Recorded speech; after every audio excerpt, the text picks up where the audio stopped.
Hello বাচ্চো, welcome to Biohack NEET প্রস্তুতির জন্য বাংলা ইউটিউব চ্যানেল। তো নিট 2026-এর জন্য যারা যারা প্রিপারেশন করবে মনে করছো বা যারা যারা স্থির করছো যে আরেকবার ড্রপ নেবে, আমি আমার আগের ভিডিওয় তোমাদের বললাম কোনো টেনশন নেই, ড্রপ নাও। যদি মনে করো ডাক্তার হবে, ড্রপ নাও, ভালো করে পড়াশোনা করো, ব্যাস হয়ে যাবে। অত ভয়ের কিছু নেই, অত ভীতির কিছু নেই।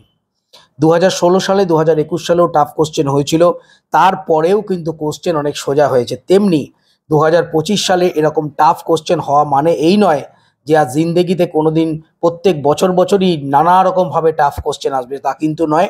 মাঝে মাঝে একবার দুবার টাফ আসবে, আবার আস্তে আস্তে কিন্তু নর্মাল হয়ে যাবে। তো সেই নিয়ে চিন্তা করে অযথা সময় নষ্ট নয়।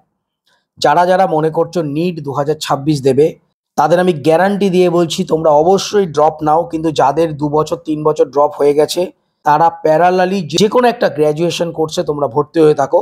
না তাহলে কি বলতো, তোমাদের একদম সব কিছু হারিয়ে ফেলবে সেই ব্যাপারটা থাকবে না, কিছু একটা থাকবে। এবং এতে করে তোমরা কিন্তু তোমাদের যে কনফিডেন্স, সেটা কিন্তু একদম লুজ করবে না। যারা যারা দেখবে কোনো কোর্সে ভর্তি হয় না, তারা কিন্তু ধীরে ধীরে একবার দুবার দিয়ে কনফিডেন্সটা লুজ করে ফেলে। তো সেই ব্যাপারটা হবে না। তো আজকে যেটা আমি বলতে চাইছি, অনেকে ড্রপ নেবে ভাবছে, এবং তাদের মধ্যে একটা কোশ্চেন কিন্তু আবারও মাথাচাড়া দিয়ে উঠছে। যেহেতু সুপ্রিম কোর্টে এই যে হাই লেভেল কমিটি, সেই কমিটির যে রেকমেন্ডেশন, সেই রেকমেন্ডেশনে সুপ্রিম কোর্টে কিন্তু সেন্ট্রাল গভর্নমেন্ট বলেছিল আমরা সমস্ত রেকমেন্ডেশনগুলো মানব, কিন্তু শুধুমাত্র যে কম্পিউটার বেসড এক্সাম, এই রেকমেন্ডেশন মানতে পারছি না এই মুহূর্তে। কেননা দূর দূরান্তে প্রত্যন্ত গ্রামাঞ্চলে কম্পিউটার সেন্টার করার মতন বা ইন্টারনেট ব্যবস্থা প্রোভাইড করবার মতো এই মুহূর্তে আমাদের কাছে সেই পরিমাণে রিসোর্সেস নেই। তো অনলাইন এক্সাম যেটা ভাবছিলে কম্পিউটার বেসড, সেটা কিন্তু প্রথমেই আউট হয়ে গেল। সেটা কিন্তু কোনো রকম টেনশন নেই, এখনো 4-5 বছর minimum computer based NEET exam হচ্ছে না, এ ব্যাপারে তোমরা শিওর হয়ে নাও। নেক্সট যেটা সব থেকে বেশি স্টুডেন্টদের মনে ভয়ের কারণ রয়েছে, সেটা হচ্ছে এজ লিমিট বা অ্যাটেম্প লিমিট। দেখো, এজ লিমিটের কথা কিন্তু রাধাকৃষ্ণন কমিটি, হাই লেভেল যে কমিটি, কখনোই এই রেকমেন্ডেশন সুপ্রিম কোর্টের কাছে করেনি যে এজ লিমিট লাগানো হোক। আগে জানো 21 বছর ছিল, কিন্তু এজ লিমিটের কোনো কথা কিন্তু বলা হয়নি। বলা হয়েছিল অ্যাটেম্প লিমিট, তাও কতবার সেইটাও বলা হয়নি। অ্যাটেম্প লিমিট লাগাবে বলেছিল কেন, এবার কারণটা কি? অ্যাটেম্প লিমিটের পেছনে রাধাকৃষ্ণন কমিটি যে যুক্তি দিয়েছিল, যে বছর বছর নিট যে অ্যাসপিরেন্ট সেটা কিন্তু বাড়ছে। মানে আগের বছর 24 লাখ ছিল, এবছর 26 লাখ ভেবেছিল। তো দিন দিন এইভাবে লক্ষ লক্ষ যদি অ্যাসপিরেন্ট বাড়ে, সেক্ষেত্রে একটা অ্যাটেম্প লিমিট থাকলে কি হবে, অ্যাসপিরেন্ট কমানো যাবে। কিন্তু নিট 2025-এ হয়েছে উল্টো চিত্র, 2 লক্ষের কাছাকাছি অ্যাসপিরেন্ট কিন্তু কমে গেছে। তো সেই দিক থেকে বিচার করলে, কোর্টে বলো বা নর্মালি বলো, এই যে অ্যাসপিরেন্ট বাড়ছে, এই যে থিওরি, সেই থিওরি কিন্তু মুখ থুবড়ে পড়বে। এবং অ্যাটেম্প লিমিট লাগানোর যে কারণ, সেটাই যদি চলে যায়, তাহলে কোন বেসিসে নিট 2026-এ অ্যাটেম্প লিমিট লাগাবে? আর অ্যাটেম্প লিমিট লাগানো ব্যাপারটা অতটা কিন্তু সোজা নয়। এটা একটা ডাইরেক্ট বিভিন্ন যে স্টেট রয়েছে তাদের মধ্যে একটা কোঅর্ডিনেশনের ব্যাপার রয়েছে। হঠাৎ করে আমি একটা অ্যাটেম্প লিমিট লাগিয়ে দিলাম, হয়ে গেল, সেটা কিন্তু নয়। সুতরাং অ্যাটেম্প লিমিট অ্যাটলিস্ট 2026 সালে কোনোভাবেই পসিবল নয়। পরবর্তীকালে কি হবে সেটা তো পরে দেখা যাবে। তো 2026 সালে তোমরা কিন্তু একদম নিশ্চিন্ত হয়ে যাও, no age limit, no attempt limit, এবং no computer based exam, only pen paper OMR based exam. যেরকম হয়েছিল অবশ্যই সেই রকম হবে। তবে একটা জিনিস আমি এনটি এবং সেন্ট্রাল গভর্নমেন্টের কাছে অনুরোধ করব এবং দাবি করব, যে আপনারা এই যে টাইমটা স্টুডেন্টরা বসে থাকে পরীক্ষা দিতে গিয়ে 1 ঘন্টা, সেই টাইমের মধ্যে সিগনেচার বলুন, লেফট থাম ইমপ্রেশন বলুন, যাবতীয় অফিসিয়াল কাজকর্ম, ভিডিওগ্রাফি বলুন, করে নিন। এর কারণ পরীক্ষায় এমনিতেই স্টুডেন্টদের নাম্বার গেছে কমে।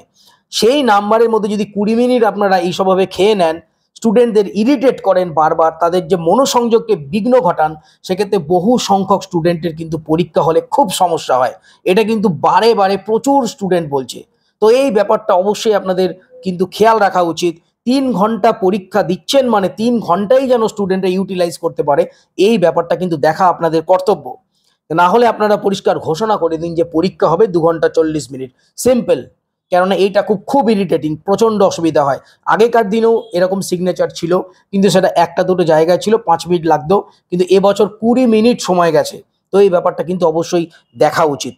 তো যাই হোক, যেটা মেন কথা বলছি, তোমরা কেউ ভয় ভীত না হয়ে নিশ্চিন্ত মনে নিট 2026-এর জন্য প্রিপারেশন শুরু করতে পারো।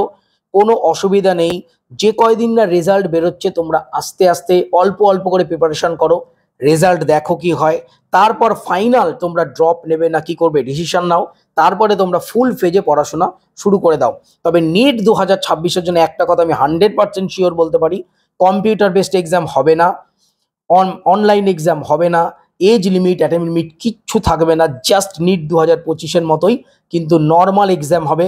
তবে কোশ্চেনের প্যাটার্ন কি হবে সে ব্যাপারে এখনই বলা যাচ্ছে না। 2026-এ কিছুটা প্যাটার্ন চেঞ্জ করে দিল, এর কারণ এই যে অ্যাবনর্মাল যে কোশ্চেন এসছে নিট 2025-এ, এটা কিন্তু কেউ জানতো না, কারো কোনো সাজেশন কিন্তু মেলেনি, কেউ বুঝতেও পারেনি যে এই ধরনের একটা কোশ্চেন দিতে পারে। আমরা ভেবেছিলাম 30-40 নম্বর কাট অফ কমাবে, কিন্তু সেখানে 100 থেকে 120 নম্বর কাট অফ কমাচ্ছে। এর পেছনে এনটিএর কিন্তু আলাদা চাল আছে। একটা জিনিস মনে রাখো, কোনোভাবেই কিন্তু নিট 2026-এ age limit attempt limit apply হচ্ছে না। যদি অ্যাপ্লাই করতে চায়ও প্রতিবাদে নামতে হবে সবাইকে। তো যাই হোক, মন দিয়ে পড়াশোনা করে যাও। যারা ড্রপ নেবে মনে করছো, ড্রপ নিয়ে 2026-এর জন্য স্টার্ট করে দাও।